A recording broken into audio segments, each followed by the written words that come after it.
Yeah, so I thought I'd... Hey! There you are! What are you doing in here? You can't be in here. We're packing for a moto camping trip and I'm not taking the top box. We're taking a motorcycle trip through British Columbia to Alberta and back. Why am I not taking the top box? Because I'd never get all this in. That's why. Sorry.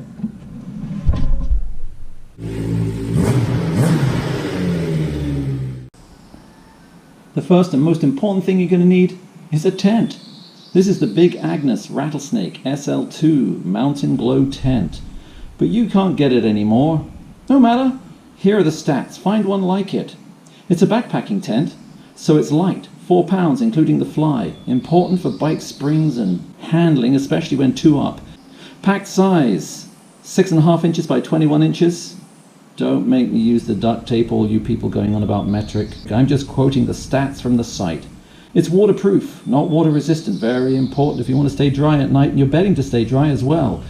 Here's the big one. It has 2 doors at each of the side. This thing is small, man, and you don't want to be climbing over the pillion queen, waking her up from her luxurious sleep and enjoying her or his, no presumptions here folks, delicate reminders via intercom of just how much this motor camping isn't fun the entire next day. Vestibules at each entrance to keep the shoes and anything else you want to keep outside dry. No, don't put your 1 pair of motorcycle boots you brought into the tent with you. Remember, the pillion may have something to say about that. The vestibules are like 2 little porches that hang out from the doors that you climb in. They're big enough to store a big bag underneath and keep it dry.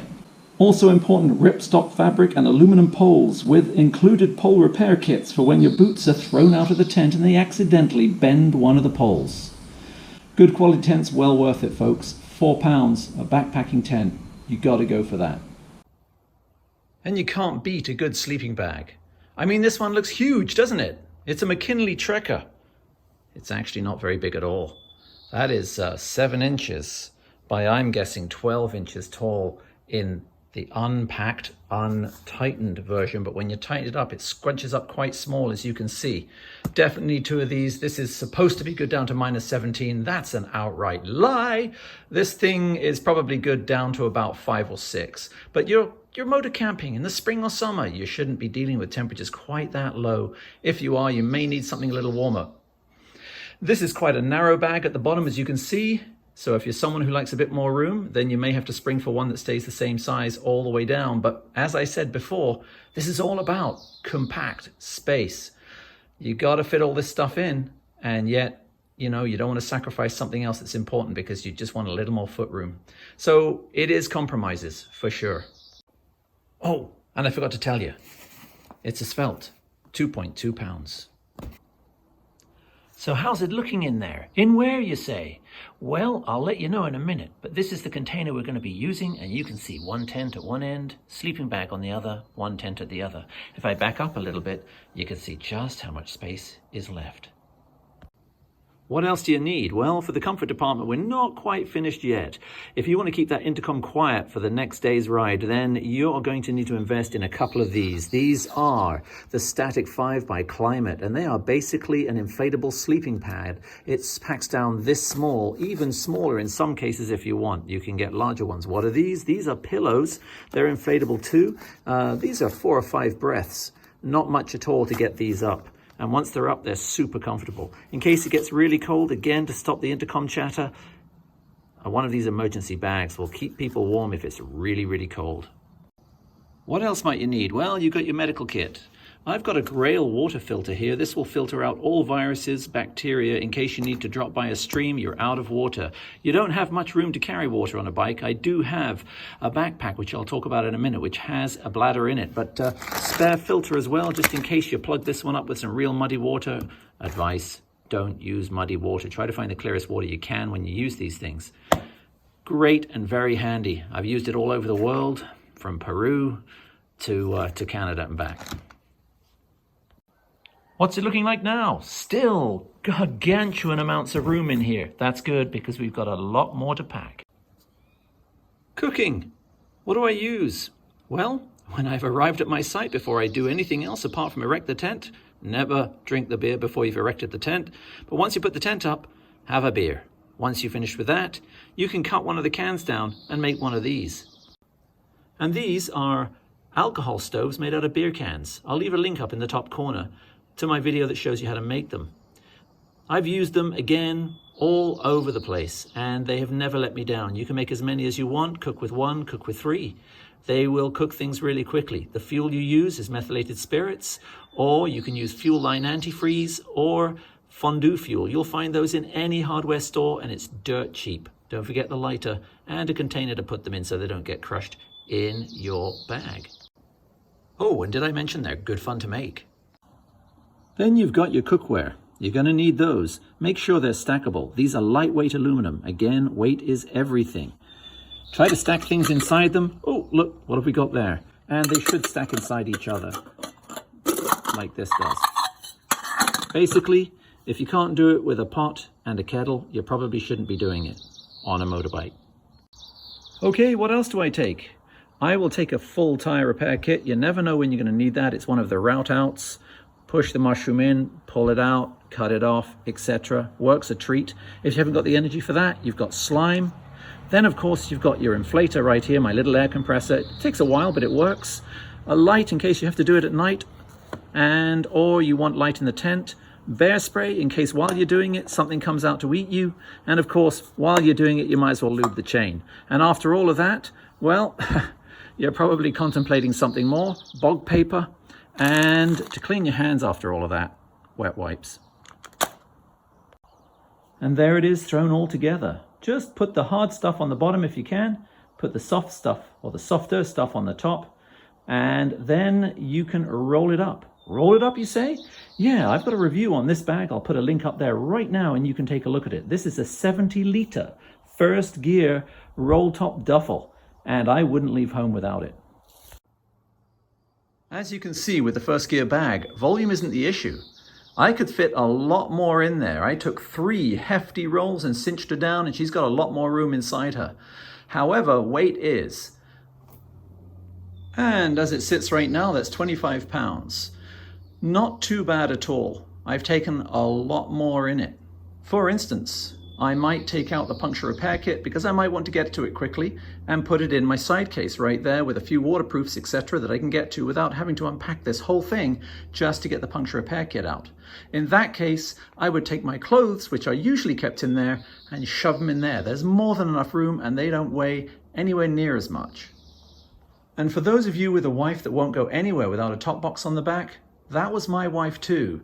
Until I found this. With rock straps, which I'll show you in a minute, this cinches down tight, and it's even more comfortable than a top box. It keeps them safe and secure.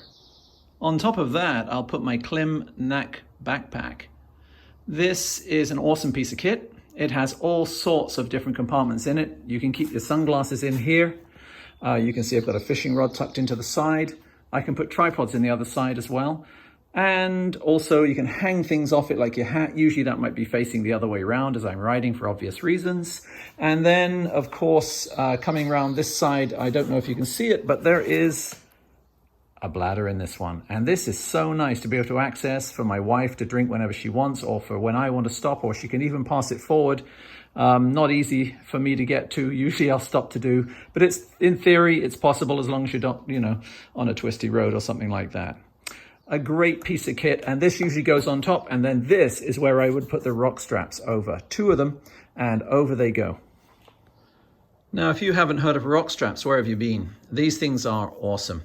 Heavy duty elastication at this point, plastic clips there, and then the other end, which you would basically loop in, and I'll go to the other end here, loop in to somewhere on your mounting at the back, whether it be the handles on the side of the bike, or for me, I've got a metal plate which the top box goes on, in which I can cinch this through and loop through it. And once I've got the 2 ends looped, I just clip them and then cinch them.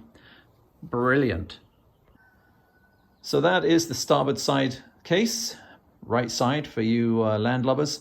And you can see it has an exhaust cutout on it, which means, of course, it's my side case for my clothes. And I never have any problem fitting all my stuff in there because I usually take only 1 pair of jeans, 1 extra pair of jeans, a couple of pairs of shorts, more t-shirts, socks, not that many. And as I said in another video, the earlier one to this, I usually throw them, I usually make sure I'm taking to the old ratty stuff that I don't mind if I throw out on the way there, so I can pick up more t-shirts on the way back. However, next time I think I won't be taking my clothes in there. I think I will be adding them to the first gear 70-litre duffel on there, because there's plenty of room left and they don't weigh very much, and instead transferring the tire repair kit into that side case there. It fits nicely. In fact, that's usually where I carry it whenever I'm riding, with my slime and my waterproofs. They all fit in there, no problem.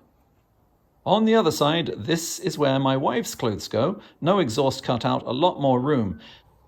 She has a lot of these things. These are some sort of inflation sack that she's got lots of them inside here. And what she can do is put her clothes in different compartments, and they seem to scrunch down to a very small amount. They're also waterproof, and she can fit them in here rolled up, all packed in, no problem. And they go in no problem. This will shut really, really easily. This is the Suzuki branded SW Motec Quick Lock Tank Bag. This is invaluable to me. Sunglasses, keys, and all sorts of other stuff. Inside here, all my camera gear, electronics, wallet, passport, anything valuable, because it's one clip. It comes off just by pulling a string. And then it's just, it's got a little shoulder tote that you can clip onto it. It goes over your shoulder, or a hand. You can hold it with your hand, and off you go. You're just safe and secure, knowing that if anything else on your bike or your bike goes missing, yeah, it's not nice, but it's insured. No passport, no driver's license, no credit card. You are, well, you know what you are. You're in trouble. And that's a polite way of putting it. So yeah, this is a great bag. The only thing I did to it was I sewed on this very thick plastic cover. I've got a sail sewing machine that sews sails. My wife did this for me and got this on, and it's great. I can slip my phone under there, my nav underneath there. I can see it. It also helps make it waterproof. The one negative about this is it's not fully waterproof. It does come with its own cover. You can cinch around it, which I find a pain. So this keeps the moisture out. It's really good that way. Nothing in the major compartment gets wet. And you know, other than that, you know, you might get some dampness in with your glasses, but you can live with that. Not a big deal. For everyday use, dangling out of here is my garage door opener and all sorts of other stuff that I can just get to really quickly. So, you know, for everyday use, it never comes off the bike, and unless I'm traveling with it and I've got valuables in it, in which case I'll take it with me. If I park the bike, you can see I've just run a cable through here, and this comes to the last thing that I take with me, and of course it's the bike gear, right, and the helmet. So you're wearing most of your bike gear. I'm wearing my biking trousers. I'm wearing my biking, you know, my jackets, etc. I'm wearing the gloves. The gloves can go in here if I'm not wearing them, no problem. And the boots, you know, basically I've got one other pair of shoes that I bring with me, and they're usually a light pair of runners or a pair of flip-flops, something like that for the campsite. That's it. That's basically what I take. But the biking equipment, you want to keep it secure. So again, I run a piece of wire through it.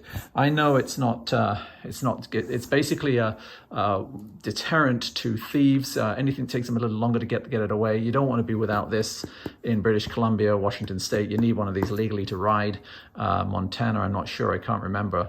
Florida is the only place I've been where it sticks out in my mind that you didn't need one of those. So you basically want to lock it to the bike. And I have a little handlebar bike lock here that clips down. You get this, I got this off Amazon. It's really easy to install, and it's got the sort of screws you cannot undo easily. I mean, they're going to be here for quite a while trying to get this off.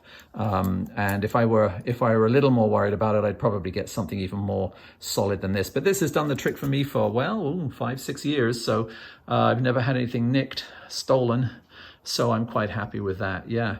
So that, in essence, is what we do for motorcycle camping. If you want a slightly bigger tent, there's room in this bag. Go see that review. I'll probably put it at the end of the video as well. If there's one thing that makes this whole thing possible, it's this thing, okay? And first gear, WP70, 70 liters of rollable, waterproof space. No zipper to worry about. Okay, just rolls on, 4 clips, and then get those rock straps. I've only ever had one slight failure with a rock strap, and it was one of the plastic ends. I contacted the local lady who in Vancouver, who is the distributor for British Columbia, and I had it in 3 days. I had the replacement free of charge. So yeah, can't say enough about rock straps. They make this whole thing possible. Okay, folks, thanks for watching. Really appreciate it. Lots of people have asked me about this, so it's time I got it off my chest and kept my promise. BlueMarbleRider, out. Stop arguing. I know all about the arguments for hard luggage. If you're not careful, I'm going to have to use these. Once again, thanks for watching, everyone. If this is the first time you've watched, please consider subscribing. I do product reviews, motorcycle reviews, off-road and on-road vlogs, as well as tours. Don't forget to follow me on social media, that's Instagram, Facebook and Twitter, and to like, and especially, I'm begging you here folks, subscribe. This is the BlueMarbleRider, out.